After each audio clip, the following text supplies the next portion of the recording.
Evernorth Health Services, we believe costs shouldn't get in the way of life-changing care, and we're doing everything in our power to make it possible. Behavioral health solutions that also keep your projections at their best? It's possible. Pharmacy benefits that benefit your bottom line? It's possible.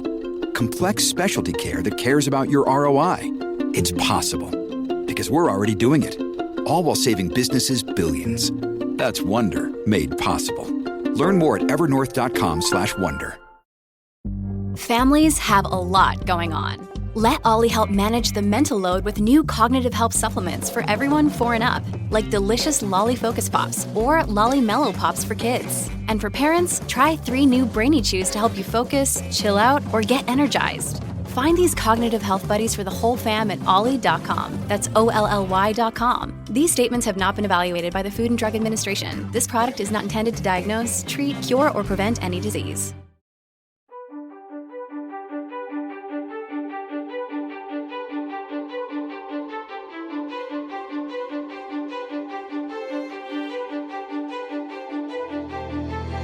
The world of medicine, where every decision can change lives, your peace of mind is crucial. This is where Pattern steps in. Imagine insurance made simple, fast, and personalized just for you. With Pattern, you're not just getting disability and life insurance, you're ensuring your future and protecting your greatest asset, your income. In the past 10 years, Pattern has transformed the way over 20,000 doctors secure their financial well-being. Discover the simplicity of securing your future at patternlife.com or click the link in the description.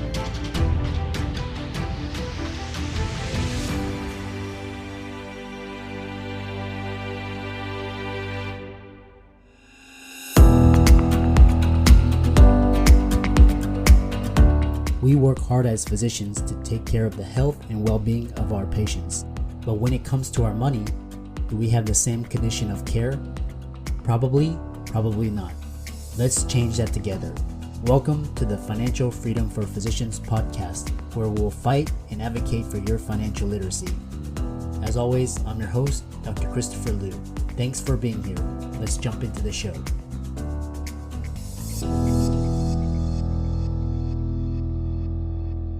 Hey guys, welcome to this week's podcast episode, and I believe the audience today is going to really love our guest, Estelle Gibson, and she's a TEDx speaker, and she's an author, she's an influencer, entrepreneur.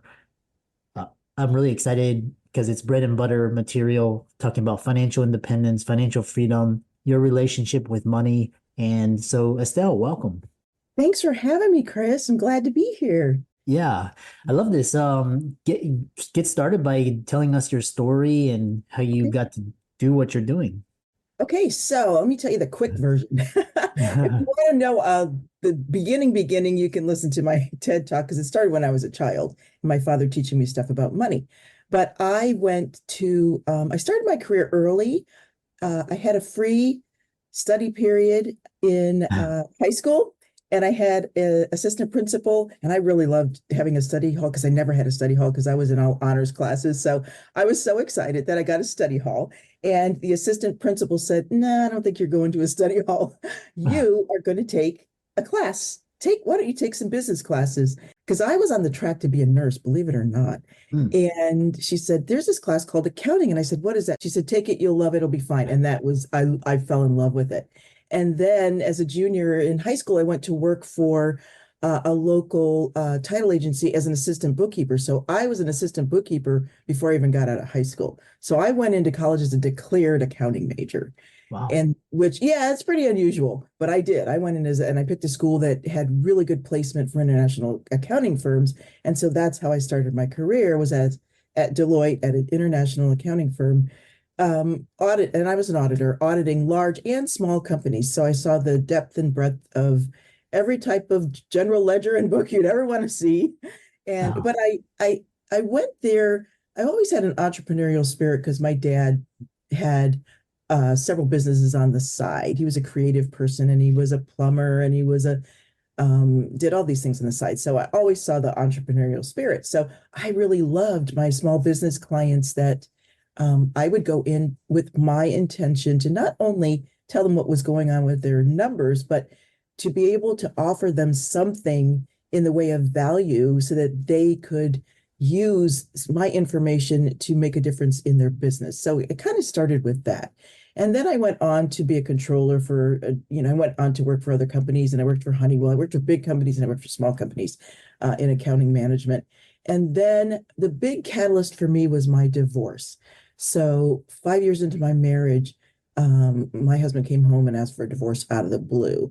And so I had to rebuild my life financially and emotionally because I reverted back to what I learned growing up, that one person managed the money. And because I was working with money all day long and my husband was good at it, I handed over my financial power, which happens so often to people in relationships, in businesses, right? Celebrities, athletes, doctors, business owners, they trust other people and hand over their financial power. And then I had to rebuild my life, financially and emotionally at the same time. So I had the idea when I was in my attorney's office where she was helping all these people rebuild their lives and get started. I just had the thought. I was sitting there looking at a table of business cards. I thought, I wonder if anybody needs help with their money as they're rebuilding their life.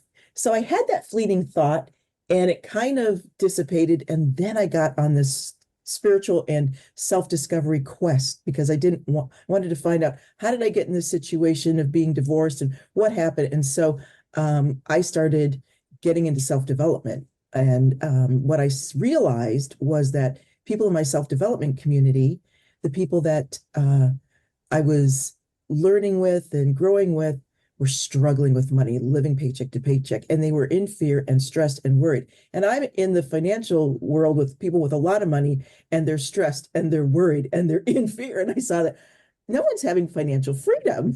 So that's when I started on the quest to help people to create financial freedom for themselves, and it being not just a manage your money financial literacy, but it's also the other piece of looking at what are the limiting beliefs and things that stop them from achieving financial freedom. Yeah, what a fantastic story. And I really want to talk about this episode devoted to your relationship with money because I love how you took charge and took power of your financial and never become financially independent on either a parent, a spouse, government, Right. job, employer, all of that. We have to learn that, but we don't learn that in society. So yeah. So then, so kind of, what kind of dissect it now.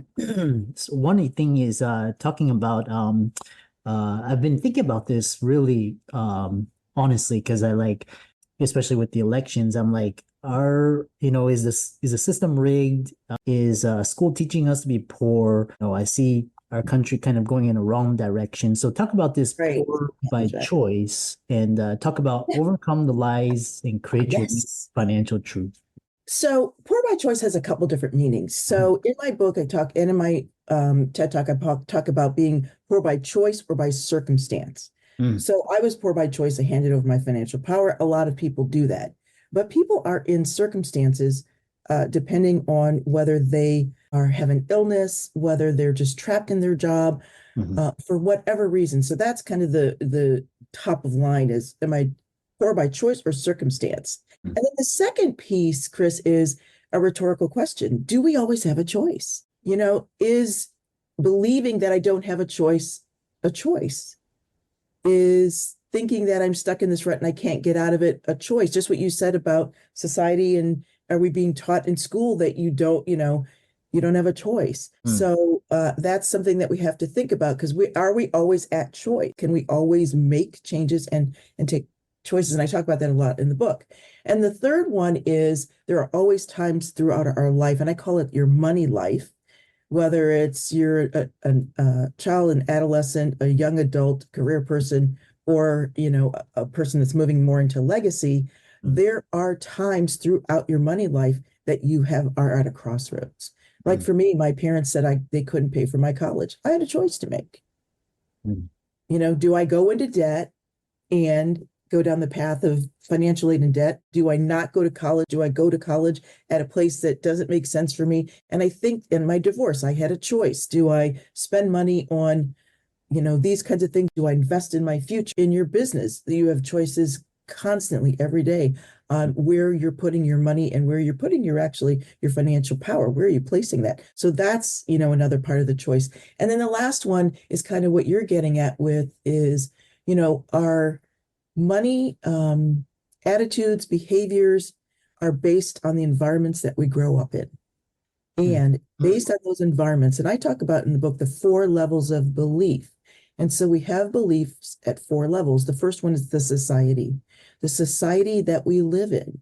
Here in the United States, we have very specific beliefs about money, whether it's going to debt, bankrupt, or, all that. Compared to another continent or a country, they have their own societal beliefs. So that's one level. You're kind of in the society that you're in. The second is the community level.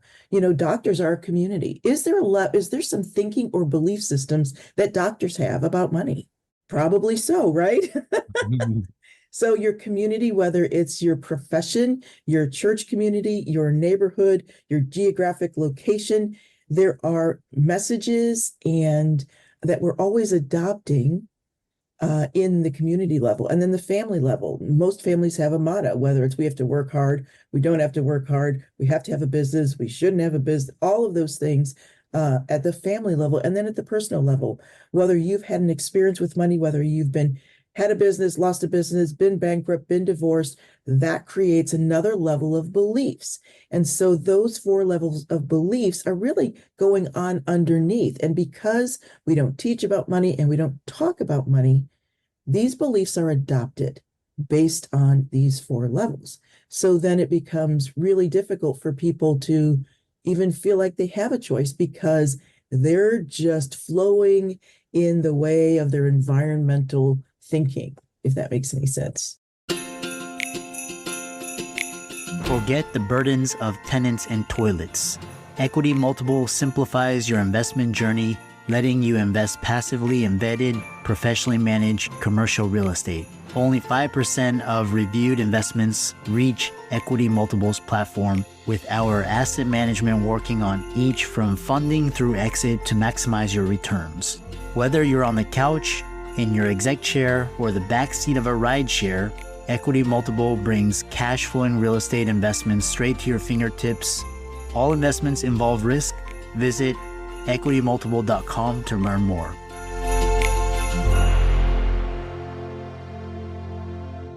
I really love your choice and then also your levels of beliefs. And regardless of what's going around you, we can always choose. Yes. One thing, you also talk about toxic money relationships, and I'm curious, what are the feelings and beliefs around money that create a toxic relationship with money?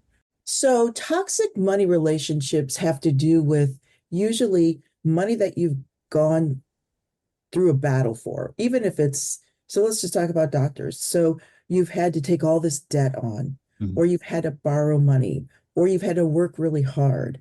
And a lot of it's with relationships. So if you've gone through any kind of business breakup or relationship breakup and you've had to have a battle over getting your money, it creates an enormous amount of resentment, anger, sometimes guilt. And what I found in working with clients is that if they don't acknowledge that or clear that energy, they take it forward into all of their money relationships, in making money, in paying their bills. There's just all this resentment and so forth that hangs on. So we have to clear that so that people can be free of that, because it's one of the things that are kind of uncovered when people can't get ahead, or they can't meet their goals, or they seem to be stuck. Sometimes it's a toxic money belief system that is driving everything. Sounds like what you're describing is emotional baggage. Yeah, right? But emotional baggage tied to money. And you're right, it's emotional baggage. I always say, I work with couples a lot, and they say, people say when you get together as a couple, you bring your emotional baggage. You also bring your emotional money baggage and your bad habits, right? And if you think about the 4 levels of beliefs and 2 people trying to get together with the money, oh my gosh, can you imagine? It's like multiplied. Yeah. Yeah. Interesting. And when you say clearing the emotional baggage, what kind of work is entailed in clearing it? Like, what do you have to do to clear out that bad energy? Well, the first thing in any belief change system is recognition and awareness. Uh-huh. So if we look at another framework that I use, it's kind of a manifestation framework, but it's really good to show you how you experience things. Is it starts with your words. Your words create your thoughts. And let's just think of how we teach children. We teach them this means that. We teach them words and they start to build thoughts. Your thoughts create your beliefs, your belief system, which creates feelings, which you react to, you act or react, which creates your experience. So it starts with that. So if you're having an experience you don't want, you got to work backwards. So what are the actions I'm taking? What are the feelings and beliefs? Feelings and beliefs are the key because they're kind of in the middle and they're the driver. But you can begin to, there's so many ways, Chris, that you can begin to reprogram. First of all is recognition. Second of all, it really depends on the person and kind of what's going to work for them. But I know a lot of people start with affirmations, but I take people a little bit deeper. You can use emotional freedom technique. I use a process called the clear beliefs technique, which helps people, many different tools that helps people get to a core belief, because there are a lot of surface beliefs that will lead to a core belief. And a core belief is something that we definitely want to get to so that we can begin to uproot, and it's usually something that gets back to believe, you'll believe this. It's usually something that gets back to something that happened early in your life, a core belief. And they're usually things like, I'm not enough, there's not enough, especially with money, not enough time, not enough energy. I'm not worthy. I'm a loser. I can't have what I want. I'll never make it. So those are core beliefs that can be evolved into other beliefs that stop everything. And they're running underneath, they're running subconsciously. People don't walk around knowing their core beliefs. They just go into, in our society, we're a thinking society. So we try to think our way out of it. And the key to all this is feelings. The key to your beliefs are your feelings. And so you've got to be willing to take a look at the feelings of what's going on, and the feelings will lead you there. But we don't like to look at feelings in our society. We'll do anything to avoid them, right? Yeah. Yeah, I love that. And you also, teach people through rewriting these and kind of awareness. What I love, you delivered your TEDx talk, and it's got over 2.3 million views. And you've also written your book, Rewrite Your Money Story. Kind of talk about that. How can people find that? And I'm sure the links will be there, and they're interested in seeing that. They can find that on Amazon. And so that book, one of the reasons I wrote that book was that was one of the first things that really helped me when I was on my quest for self-discovery, was understanding my first experience. And everybody has 2 or 3 or even more money stories, but my first experience with money that bled through everything. And it was basically boiled down to, there's not enough money. And when you get to a core belief, like I said earlier, not enough money, time, energy, a core belief bleeds through every area of your life. So Rewrite Your Money Story is a guided journal that walks you through the 4 levels of belief in detail, so that you can write exactly what it guides you to uncover. It's got 3 steps in it. So you understand, uncover, and then upgrade your story. So understanding your story is uncovering all these, different stories from people in your life, whether it's your first employer or your family or your grandmother or your community. So it helps you go through that. Your first experience with money. Was it money earned or money given? What age were you? So I walk you through that phase to uncover and understand your story, and then begin to see if it aligns with what you truly want. And part of the book is setting some money goals, and, what is it you want in your life, and how is this story playing out today? Because that's what happens, is it's playing out somehow today and people don't realize it. And then they go back and go, oh my gosh, that is it. That's the thing that's driving things. So that's what that guided journal walks you through. Yeah, very fascinating. And then how can people contact you and reach out to you after, and work with you, find out more about you?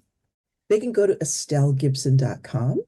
And if you'd like to connect with me, hit the Let's Connect button. There's lots of resources and information, but you can hit Let's Connect, and then that's a way that I can talk with you further on your money journey. And I really enjoyed this, especially the just uncovering all of the hidden, just psychology. Barriers to financial freedom. And I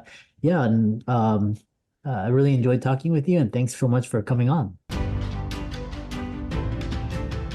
Doctors dedicate their lives to caring for others. It's time someone took care of you. Visit patternlife.com to simplify your path to peace of mind. Patternlife.com, simplifying your insurance journey.